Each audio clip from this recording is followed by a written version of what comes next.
السلام عليكم متابعي القناة. عندنا اليوم خبر مفرح لكل المغاربة وعشاق المنتخب الوطني المغربي.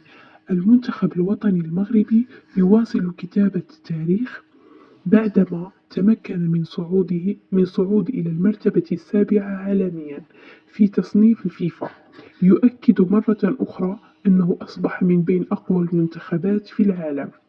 هذا التقدم جاء بعد النتائج الأخيرة التي شهدتها الساحة الكروية الدولية، حيث استفاد المنتخب المغربي من تعثر بعض المنتخبات المنافسة ليتجاوز المنتخب الهولندي ويحتل هذه المرتبة المميزة. والأجمل من ذلك أن الأسود الأطلس أصبحوا قريبين جدا من المرتبة الخامسة الأولى عالميا، حيث لا تزال أمامهم منتخبات كبيرة مثل البرازيل والبرتغال.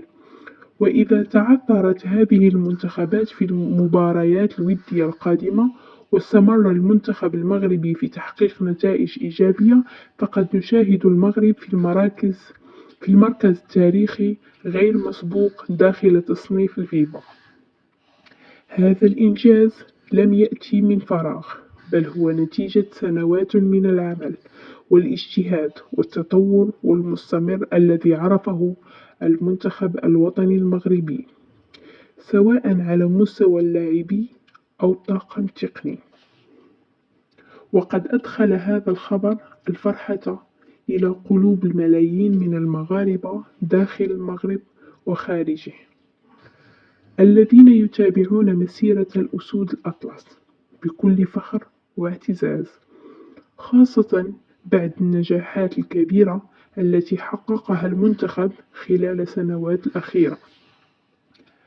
المرتبة السابعة عالميا ليست مجرد رقم، بل هي رسالة واضحة بأن المنتخب المغربي أصبح رقما صعبا في كرة القدم العالمية، وقادرا على منافسة أكبر المنتخبات في مختلف البطولات.